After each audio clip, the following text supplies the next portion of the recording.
Students, I am Sheikh Devin. Today we shall learn class 4 subject Hindi third chapter सूझबूझ। सूझबूझ यानी समझदारी। यानी कि व्यापारी थे, यानी उनकी जो कीमती चीज खो गई थी यार, उसको किस समझदारी से, किस तरह से वो क्या करते हैं, उस चीज को अपने पास लेते हैं और उस चीज को हल करते हैं। तो इस पाठ में भी वही बताया गया है। रामलाल कपड़े के बड़े व्यापारी थे।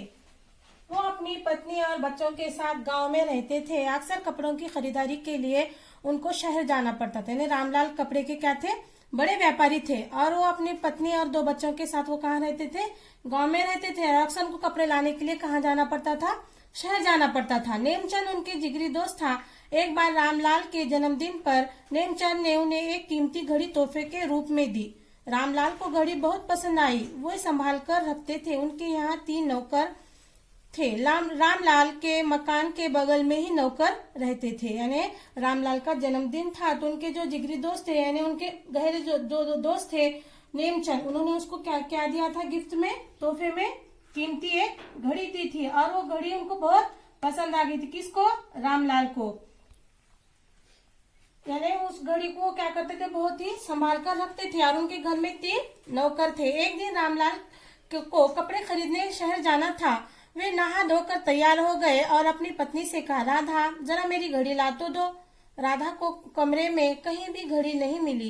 वो लौट कर आई और बोली, सुनिए जी, कमरे से घड़ी गायब है, मुझे कहीं नहीं मिली। यानी एक दिन वो कपड़े खरीदने के लिए कहाँ जा रहे थे, शहर जा रहे थे और जैसे ही नहा धोकर तैयार हुए और उसने उनकी पत्नी से कहा कि मेरी जरा घड़ी तो ला दो। जैसे ही कमरे में उनकी पत्नी गई घड़ी लाने के लिए तो वहां पर उसको घड़ी मिली नहीं और वहां से वो क्या हो गई थी, घड़ी गायब हो गई थी। गायब होना यानी वहां से अदृश्य हो जाना। रामलाल निराश हो गए। उन्होंने तुरंत नौकर को बुलाया। तीनों ने घड़ी चुराने की बात से इनकार किया।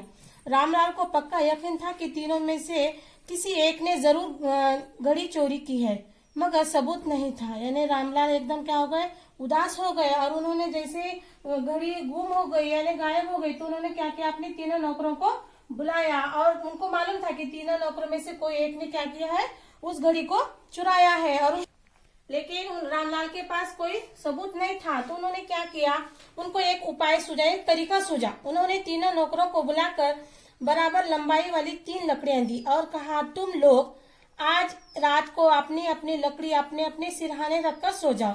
कल सवेरे लकड़ी लेकर मेरे पास आओ। रात के समय लकड़ी की लंबाई 1 इंच बढ़ने वाली है। ये जादुई लकड़ियां हैं। 1 इंच यानी एक माप। यानी जैसे ही उनको एक उपाय सूझा उसने क्या किया, 3 लकड़ियां मंगाई और 3 लकड़ियां उन्होंने क्या किया, तीनों नौकरों के हाथ में दे दी और कहा कि तुम क्या करो, ये लकड़ी अपने सिरहाने यानी अपने तकिए के नीचे लेकर सो जाओ। यानी सवेरे, सवेरे यानी सुबह, सुबह वो लकड़ी क्या हो जाएगी, 1 इंच बढ़ जाएगी।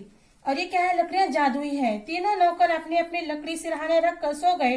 सुबह होने के पहले एक नौकर उठ गया। वो बेचैन था। उसने अपनी लकड़ी निकाली और उससे 1 इंच का टुकड़ा काट दिया। उसने सोचा कि लकड़ी की लंबाई जरूर 1 इंच बड़ी होगी।